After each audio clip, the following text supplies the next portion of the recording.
ಎಲ್ಲ ಮಾಧ್ಯಮ ಮಿತ್ರರಿಗೆ ನಮಸ್ಕಾರ. ಶರತ್ ಸರ್, ಇಲ್ಲಿ ನೀವು ಹೇಳ್ದಂಗೆ ನನಗೆ ಇವಾಗಲೂ ಆ ಸ್ಟೇಜ್ ಫಿಯರು ಮರ್ತೋಗ್ಬಿಡ್ತೀವಿ ಕೆಲವ್ರನ್ನ. ಅದೊಂದು ಭಯ, ಸಡನ್ನಾಗಿ ಕರೆದಾಗ ಅದೊಂದು ಶಾಕ್ ಆದಂಗೆ ಆಗ್ಬಿಡುತ್ತೆ.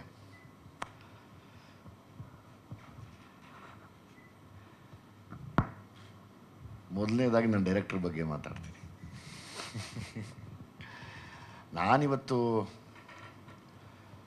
ಈ ಮಟ್ಟಕ್ಕೆ ಒಂದು ಲೆವೆಲ್ ಆಫ್ ಡಿಸಿಪ್ಲಿನ್ ಕಲ್ತಿದ್ದೀನಿ ಅಂದರೆ, ಒಂದು ಲೆವೆಲ್ ಅಲ್ಲ, ಡಿಸಿಪ್ಲಿನ್ ಕಲ್ತಿದ್ದೀನಿ ಅಂದರೆ ಅದು ಅವರು ಕೂಡ ಅದಕ್ಕೆ ಸಾಕ್ಷಿಯಾಗಿ ನಿಂತು ನನಗೆ ಅದನ್ನು ಹೇಳ್ಕೊಟ್ಟಿದ್ದಾರೆ. ಸೊ ಹಂಗಾಗಿ ಅವ್ರು ಕರೆದಾಗ ಪಾತ್ರ ಮಾಡು ಅಂದಾಗ ನಾನು ಯಾವತ್ತೂ ಬಿಟ್ಕೊಡಲ್ಲ, ಓಡೋಗಿ ನಿಂತ್ಕೋತೀನಿ. ನಾನು ಎಸ್ ನಾರಾಯಣ್ ಸಾರು, MS ರಮೇಶ್ ಸಾರು, ಓಂ ಪ್ರಕಾಶ್ ಸಾರು, ಅವರೆಲ್ಲ ಆ ಒಂದು ರವಿ ಶ್ರೀವತ್ಸ ಅವರೆಲ್ಲ ಅವರೊಂದು ಕ್ಯಾಟಗರಿ ಆಫ್ ಮಾಸ್ ಆದರೆ ಇವರೊಂದು ಕ್ಯಾಟಗರಿ ಆಫ್ ಕ್ಲಾಸ್ ಇವರು. ಸೊ ಹಂಗಾಗಿ ಅವರ ಡಿಸಿಪ್ಲಿನ ನಾನು ಇವತ್ತಿಗೂ ಕೂಡ ಬೆಳಗ್ಗೆ ಎದ್ದು 7 ಗಂಟೆ 7:30 ಒಳಗಡೆ ಒಂದು ಫಸ್ಟ್ ಶಾಟ್ ತೆಗಿಬೇಕು ಅಂದರೆ ಅದಕ್ಕೆ ಅವರೇ ಕಾರಣ. ಈ ಸಿನಿಮಾ ಮಾಡೋ ಉದ್ದೇಶನೇ ಒಂದಿತ್ತು, ಏನಂದರೆ ಸಿನಿಮಾ ಬಹುಶಃ ಬಂದ ಮೇಲೆ ಗೊತ್ತಾಗ್ಬೋದು ಯಾಕಿದನ್ನು ಇಷ್ಟೆಲ್ಲ ಮಾತಾಡಿದ್ರು ಅಂತ. ಇವತ್ತಿನ ಯುವ ಪೀಳಿಗೆ ಏನು ಈ ಫೋನು, ಇಂಟರ್ನೆಟ್ಟು, ಸೈಬರ್ ಕ್ರೈಮು ಇದರ ಮಧ್ಯೆ ತಮಗೆ ತಾವೇ ಎಲ್ಲೋ ತಗಲಾಕ್ಕೊಂಡು ಲೈಫ್ನ ಹಾಳು ಮಾಡ್ಕೋತಾ ಇರೋವಂಥ ಒಂದು ವಿಶೇಷವಾದ ವಿಷಯನ ತುಂಬ ಸೂಕ್ಷ್ಮ ರೀತಿಯಲ್ಲಿ ಹೇಳುವಂಥ ಒಂದು ತುಂಬ ಒಳ್ಳೆ ಕತೆ ಇದು. ಹಂಗಾಗಿ ನಾನು ಸಾರ್ ಹೇಳಿದಾಗ ನನಗಿಷ್ಟ ಆಯಿತು. ಯಾಕೆಂದರೆ ನನ್ನ ಪಾತ್ರನ ಅವರು ಅಷ್ಟೇ ಅಚ್ಚುಕಟ್ಟಾಗಿ ನೀಟಾಗಿ ಕರ್ಕೊಂಡೋಗಿ ಅದಕ್ಕೆ ಎಷ್ಟು ನ್ಯಾಯ ಸಿಗಬೇಕೋ ಅಷ್ಟು ನ್ಯಾಯ ಸಿಗಿಸಿದ್ದಾರೆ. ಹಂಗಾಗಿ ನಿಮಗೆ ಹ್ಯಾಟ್ಸ್ ಆಫ್. ನಾನು ಯಾವಾಗಲೂ ನಿಮ್ಮ ಕೈಯಲ್ಲಿ ಒಂದು ಪಾತ್ರ ಅಂತ ಕೊಟ್ಟರೆ ಅದನ್ನು ತುಂಬ ಚೆನ್ನಾಗಿ ಮುದ್ದಾಗಿ ರೆಡಿ ಮಾಡ್ತೀರಾ. ಹಂಗಾಗಿ ನಾನು ಯಾವಾಗಲೂ ನಿಮ್ಮ ಸ್ಟೈಲ್ ಆಫ್ ವರ್ಕ್ಗೆ ಚಿರಋಣಿ ಆಗಿರ್ತೀನಿ. ನಿಮಗೆ ತುಂಬ ಒಳ್ಳೆಯದಾಗಲಿ. ನಾನು ತುಂಬ ಚಿಕ್ಕವನಾದರೂ ಕೇಳ್ಕೊತೀನಿ. ಅದು ಬಿಟ್ಟರೆ ಮಂಜಣ್ಣ ಅವ್ರ ಬಗ್ಗೆ ಏನು ಹೇಳಲಿ ನಾನು. ಅವರು ರಮೇಶ್ ಯಾದವ್ ಸೇರಿಕೊಂಡು ಒಂದು ಸೈಟ್ ತೊಗೊಂಡಿದ್ದಾರೆ ಬೃಂದಾಗೆ ಮತ್ತು ಅವ್ರ ಮಗನಿಗೆ. ಆ ಸೈಟಲ್ಲಿ ಇಂಜಿನಿಯರ್ ಅಂತ ಎಸ್ ನಾರಾಯಣ್ ಸಾರ್ ಇಟ್ಟವ್ರೆ, ಕೂಲಿಯವರಂತೂ ನಮ್ಮನ್ನೆಲ್ಲ ಕರೆದವ್ರೆ. ನಾವೆಲ್ಲ ಕೂಲಿ ಕೆಲಸ ಮಾಡ್ಬಿಟ್ಟು ಬಂದ್ಬಿಟ್ಟಿದ್ದೀವಿ ಹೊರಗಡೆಗೆ. ಈಗ ಒಂದೇ ಆಸೆ, ಎಲ್ಲ ಶ್ರದ್ಧೆಯಿಂದ ಮಾಡಿದ್ದೀವಿ. ಎಸ್ ನಾರಾಯಣ್ ಸರ್ ತುಂಬ ಶ್ರದ್ಧೆಯಿಂದ ಇಂಜಿನಿಯರಿಂಗ್ ಕೆಲಸ ಮಾಡಿದ್ದಾರೆ. ಯಾವಾಗಲೂ ನಾವು ಬಯಸೋದೊಂದೇ, ಸಿನಿಮಾ ದೊಡ್ಡ ಬಜೆಟ್ಟು, ಮಿಡ್ಲ್ ಬಜೆಟ್ಟು, ಕೊನೆ ಬಜೆಟ್ಟು ಅನ್ನೋದಿಲ್ಲ, ಕಂಟೆಂಟ್ ಅನ್ನೋದೇ ದೊಡ್ಡ ಬಜೆಟ್ಟು ನಮಗೆ. ಸೊ ಹಂಗಾಗಿ ತುಂಬ ಫ್ಯಾಮಿಲಿಗಳು ಬಂದು ನೋಡೋವಂಥ ಮತ್ತು ಸುಮಾರು ನೊಂದಿರೋ ಹೆಣ್ಮಕ್ಳಿಗೆ ಪ್ರತಿನಿಧಿಸುವಂಥ ಒಂದು ವಿಶೇಷವಾದ ಪಾತ್ರನ ನಮ್ಮ ಬೃಂದ ಮಾಡಿದ್ದಾರೆ. ಅದಕ್ಕೆ ಹೇಳ್ಬೋದಲ್ವ, ತೊಂದರೆ ಇಲ್ಲ ಅಣ್ಣ. ಅದಕ್ಕೆ ಹೋಲುವಂಥ ಒಂದು ಹೀರೋ ಪಾತ್ರ ಅಂದರೆ ಒಬ್ಬ ಪ್ರೀತಿ ಮಾಡೋ ಹುಡುಗ ಹೇಗೆಲ್ಲ ಪ್ರೀತಿ ಮಾಡ್ತಾನೆ ಆನೆಸ್ಟಾಗಿ ಅನ್ನೋದಕ್ಕೆ ಈಗಾಗಲೇ ನಾನು ಸಾಂಗಲ್ಲಿ ನೋಡಿದೆ. ಆತನ ಫ್ಲೆಕ್ಸಿಬಿಲಿಟಿ ಆಗ್ಬೋದು, ಆತನ ಇದಾಗ್ಬೋದು, ಆ್ಯಕ್ಟಿಂಗ್ ನಾನಿಂದ ನೋಡಿಲ್ಲ, ನೋಡ್ತೀನಿ. ಯಾಕಂದರೆ ಎಸ್ ನಾರಾಯಣ್ ಸರ್ ಕೈ ಇಟ್ಟ ಮೇಲೆ ಒಂದು ಮಟ್ಟಕ್ಕೆ ತಟ್ಟಿರ್ತಾರೆ, ಬಿಟ್ಟಿರಲ್ಲ ನಿನ್ನ. ಬಹುಶಃ ನೆಕ್ಸ್ಟ್ ಸಿನಿಮಾಗೆ ಇನ್ನೂ ಇಂಪ್ರೂವ್ ಆಗಿಬಿಟ್ಟಿರ್ತೀಯ. ಸೊ ಹಂಗಾಗಿ ಅದನ್ನು ನಾನು ತುಂಬ ಇಷ್ಟಪಡ್ತೀನಿ. ಆಮೇಲೆ ಅದೇ ಮಾಮೂಲಿ ಇವರು ನಮ್ಮ ಮಂಜಣ್ಣ ಅವ್ರದ್ದು ಏನಿಲ್ಲ, ಒಂದು ಸೈಟ್ ತೊಗೊಂಡ್ರು, ಅದಪ್ಪ GPನ ರಿಜಿಸ್ಟರ್ ಮಾಡಿಕೊಟ್ಟಿದ್ದಾರೆ, ಕರೆಕ್ಟಾಗಿ ಹೇಳೋದನ್ನು. ಶರತ್ ಸಾರು ನಾನು ತುಂಬ ವರ್ಷ ಎಲ್ಲ ಒಬ್ರಿಗೊಬ್ರು ನೋಡ್ತಿದ್ರಿ. ಬಟ್ ಈ ಸಿನಿಮಾ ಮತ್ತು ನನ್ನ ಲ್ಯಾಂಡ್ ಲಾರ್ಡ್ ಸಿನಿಮಾಲಿ ತುಂಬ ಹತ್ರಕ್ಕೆ ಮಾತಾಡಿ ಒಂದಷ್ಟು ಮರೆಯೋಕ್ಕಾಗದಿರೋಂಥ ವಿಷಯಗಳನ್ನ ಮಾತಾಡಿದ್ದೀವಿ. ಒಂದು ಒಳ್ಳೆ ಸ್ನೇಹ ಕೂಡ ತುಂಬ ದೊಡ್ಡ ಮಟ್ಟಿಗೆ ಬೆಳೀತು. ಅವ್ರನ್ನೆಲ್ಲ ನೋಡಿ ನಾವು ಬೆಳೆದವ್ರು. ನಾನು ಅವ್ರಿಗೆ ಸಿಕ್ಕಿದಾಗ ಹೇಳಿದೆ, ಸರ್ ನಿಮ್ಮ ರಾಜದೂತ್ ಬೈಕಲ್ಲಿ ನೀವು 4 ಬ್ಲ್ಯಾಕ್ ಕಾಂಪ್ಲೆಕ್ಸಲ್ಲಿ ಇವಾಗೆಲ್ಲ ಹೊಡೆದಾಕ್ಬಿಟ್ಟಿದ್ದಾರೆ ಆ ಏರಿಯಾ ಎಲ್ಲನೂ. ಅಲ್ಲಿ ಒಂದು ಹೆಲ್ಮೆಟ್ ಇಟ್ಕೊಂಡು ಹೈಟಿಗೆ ಸುಮ್ಮನೆ ಹಂಗೆ ನಡ್ಕೊಂಡು ಬರ್ತಿದ್ರೆ ಅವ್ರನ್ನ ನೋಡಿದ್ರೆ ಭಯ ಬೀಳೋರು. ಹಂಗಿತ್ತು ಘಟ. ಅದು ಇವತ್ತು ಹಂಗೆ ಇದ್ದಾರೆ. ಅವತ್ತಿಂದ ನಾವು ಅವ್ರನ್ನ ನೋಡ್ತಾ ಬಂದಿದ್ದೀವಿ. ಅವರು ರಘುವಣ್ಣ, ಈ ಸಾಧು ಬಿಡಿ, ಅದು ತುಂಬ ಒಂದು ಒಳ್ಳೆ ವನ ಕೊಟ್ಟರೆ ಒಂದು ಕೋತಿ ಕೆಡಿಸುತ್ತೆ ಅನ್ನೋ ಥರ ಎಂಥ ಅಟ್ಮಾಸ್ಫಿಯರ್ ಕೊಟ್ಟರು ಕೆಡ್ಸಾಕ್ಬಿಡ್ತಾರೆ ಅವರು. ಸೊ ಹಂಗಾಗಿ ಏನೂ ಮಾಡೋಕ್ಕಾಗಲ್ಲ. ಅವ್ರನ್ನ ಸೆಟ್ಟಲ್ಲಿ ಹಂಗೆ ಮಾಡೋರು. ಎಷ್ಟು ಸೀರಿಯಸ್ಸಾಗಿ ಅಣ್ಣ ಏನೋ ಹೇಳಕ್ಕೆ ಬಂದರೆ ಅಲ್ಲಿರೋ ನಗಿಸ್ಬಿಟ್ಟಿರೋರು. ನಾನು ಕಂಟ್ರೋಲ್ ಮಾಡ್ಕೊಂಡು ಈ ಕಡೆ ಹೋಗ್ಬಿಡ್ತಾ ಇದ್ದೆ. ಸಾರ್ ಬೈಯೋರು, ಬೈದು ಬಿಡೋರು.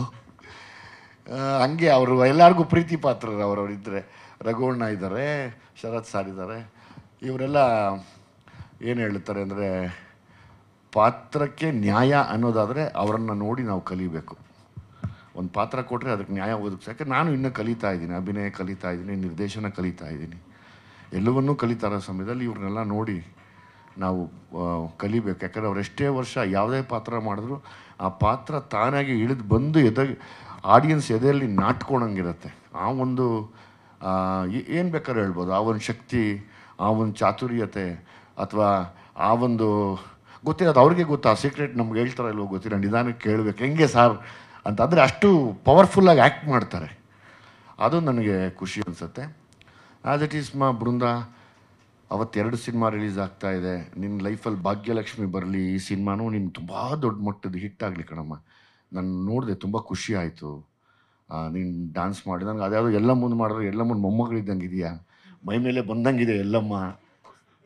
ಖುಷಿ ಆಯಿತು ನೋಡಿದಾಗ. ಅದು ಇದೇನಪ್ಪ ಈ ಹುಡುಗಿ ಇಷ್ಟು ಚೆನ್ನಾಗಿ ಡ್ರೆಸ್ ಮಾಡ್ಕೊಂಬಂದು ಎಲ್ಲಮ್ಮ ಹಿಂಗೆ ಬಂದುಬಿಡ್ತಲ್ಲ ಅಂತ.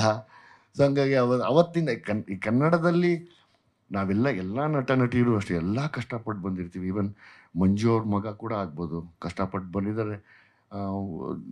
ನಿಮ್ಗೆ ಯಾವುದು ಬ್ಯಾಕ್ಗ್ರೌಂಡ್ ಇಲ್ದಿರ ಬಂದಿರ್ತೀಯ ಕಣಮ್ಮ. ತುಂಬ ದೊಡ್ಡ ಮಟ್ಟದ್ದು ನಿನಗೆ ಬ್ರೇಕ್ ಸಿಗಲಿ ಲೈಫಲ್ಲಿ. ಆ ದೇವ್ರು ಎಲ್ಲಮ್ಮ ಕಾಪಾಡಲಿ. ಯಾವಾಗಲೂ ಮರಿಬೇಡ ಆ ದೇವ್ರನ್ನ. ಒಂದ್ಸರಿ ಆ ಪಾತ್ರ ಹಾಕಿದ್ಮೇಲೆ ಮರಿಬೇಡ. ತುಂಬ ಚೆನ್ನಾಗಿ ಆ್ಯಕ್ಟ್ ಮಾಡ್ತಾರೆ, ತುಂಬ ಶ್ರದ್ಧೆಯಿಂದ. ನಾನು ಅಂದ್ಕೊಂಡೆ, ನಾವು ಎಸ್9 ಸರ್ ಡೈರೆಕ್ಟ್ ಮಾಡುವಾಗ ಯಾರ್ಯಾರು ಏನೇನು ತಪ್ಪು ಮಾಡ್ತಾರೆ ನೋಡು ಅಂತ ಆಳು. ನಮಗೊಂದು ಭಯ ಇರುತ್ತೆ, ಯಾರನ್ನ ಸಿಕ್ಕಾಕೊಡ್ರೆ ನಕ್ಬಿಡೋಣ, ಸಿಕ್ಕಾಕೊಡೋದು ಬೇಡ ಅಂತ. ನಾನೆಲ್ಲ ಅಬ್ಸರ್ವ್ ಮಾಡೋದು, ಯಾರ್ಯಾರು ಸಿಕ್ಕಾಕೋತಾರೆ ಅಂತ. ಅಂದರೆ ನಾವು ಸರ್, ನೀವಲ್ಲ ಸರ್.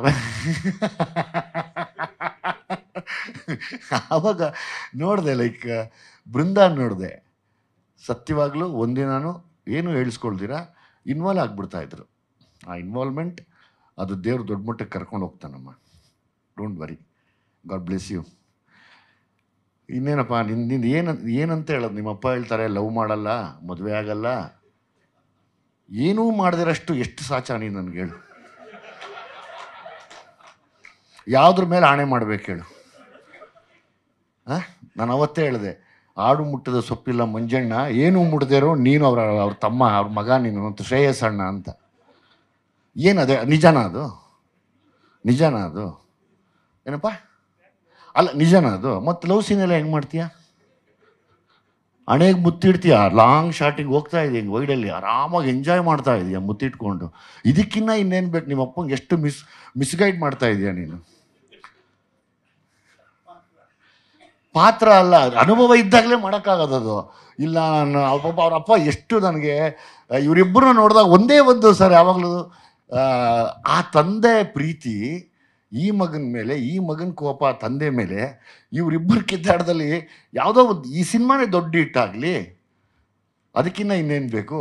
ಇಬ್ಬರು ಸರ್ ಹಂಗೆ. ಅಂದರೆ ನಾನು ಅದೇ ಅಂದೆ, ನೋಡಪ್ಪ ನಮ್ಮಪ್ಪ ಅಟ್ಟಿಸ್ಕೊಂಬಂದು ಹೊಡೆಯೋರು ಸಿನಿಮಾ ಅಂದರೆ, ನಿನಗೆ ಕರೆದು ಸಿನಿಮಾ ಮಾಡ್ತಾರೆ, ಅದು ಒಳ್ಳೇದಾಗತ್ತೆ ಅಂತ.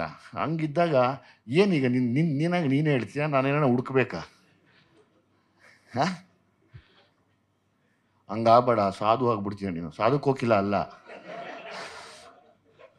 ಸಾಧು ಆಗಬೇಡ ಪ್ಲೀಸ್. ಏನಾದರೂ ಬೇರೆ ಆಗು ಈ ಸಿನಿಮಾ ಅಲ್ಲಿ.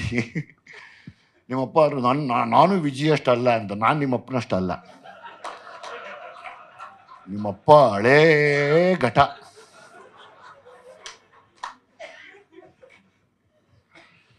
ಆಯ್ತಾ? ನಿಂದು ಹುಡ್ಕೋಣ, ನೀನು ಅಕ್ಕಪಕ್ಕದವ್ರು ಯಾರನ್ನ ವಿಚಾರಿಸ್ತೀನಿ, ಏನಪ್ಪ ಕತೆ ಅಣ್ಣಂದು, ಆಲ್ರೆಡಿ ಗೋಲ್ ಗುಂಬಸ್ ಥರ ಇಷ್ಟುದ್ದ ಅವನೇ, ಏನು ಕತೆ ಅಂತ. ಬಹುಶಃ ಈ ಸಿನಿಮಾ ನನ್ನ ಒಂದು ರಿಕ್ವೆಸ್ಟ್ ಇದೆ, ಎಲ್ಲ ಮಾಧ್ಯಮದವರು ಒಂದ್ಸರಿ ಕೂತು ನೋಡಿ. ಅಂದರೆ ತುಂಬ ಒಂದು ಸೆನ್ಸಿಟಿವ್ ವಿಷಯನ ಇದರಲ್ಲಿ ಹೇಳಿದ್ದಾರೆ. ನಂದೊಂದು ಮುಖ್ಯ ಪಾತ್ರ ಕೊಟ್ಟಿದ್ದಾರೆ ಈ ಸಿನಿಮಾಗೆ. ಹೀರೋ ಮತ್ತು ಹೀರೋಯಿನ್ ಇವರು, ನಾನು ಹೀರೋ ಅಲ್ಲ.